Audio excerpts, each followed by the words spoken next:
گن point پر 20 لاکھ روپے چین کر تاجروں کو گولی مارنے والے افغان ڈکیت گروہ کے 2 خطرناک ملزمان کو نوشہرہ پولیس نے ڈرامائی انداز میں گرفتار کر لیا۔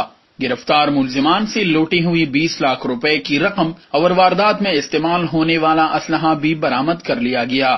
رہزنی اور ڈکیت گروہ کی گرفتار ملزمان نے خیبر پختونخوا کی دیگر اضلاع میں بھی ڈکیتی اور رہزنی کی متعدد وارداتوں کا انکشاف کیا ہے۔ ڈسٹرکٹ پولیس افسر کیپٹن منصور امان نے ہنگامی پریس کانفرنس میں ملزمان کو میڈیا کے سامنے پیش کر دیا۔ واقعات کے مطابق چند روز پہلے اکوڑا خٹک بازار کے تاجروں اکبر خان اور نور الہی شام کو اپنی دکان بند کر کے گھر جا رہے تھے کہ اکوڑا خٹک ریلوے پاٹک کے قریب 3 مسلح نقاب پوش ملزمان نے گن پوائنٹ پر تاجروں سے 20 لاکھ روپے چھین لیے۔ اس دوران متاثرہ تاجروں نے ملزمان کا تعاقب شروع کیا تو دیدہ دلیر ملزمان نے متاثرہ تاجروں پر فائرنگ کھول دی، جس سے دونوں تاجر شدید زخمی ہو گئے، جن کو فوری طور پر ہسپتال منتقل کیا گیا۔ واقعہ کا نوٹس لیتے ہوئے ڈی پی او کیپٹن منصور امان نے ایس پی افتخار شاہ کی نگرانی میں ڈی ایس پی لقمان خان، ایس ایچ او تانا کوڑا خٹک اسماعیل شاہ اور دیگر افسران ساجد خان اور رائن خان پر مشتمل ٹیم تشکیل دے کر ڈکیت گروہ کو بے نقاب کرنے کا ٹاسک سونپ دیا۔ پولیس ٹیم نے جدید سینسی خطوط پر تفتیشی کارروائی شروع کی اور سوابی سے ڈکیت گروہ کے 2 ملزمان علی خان عرف شینو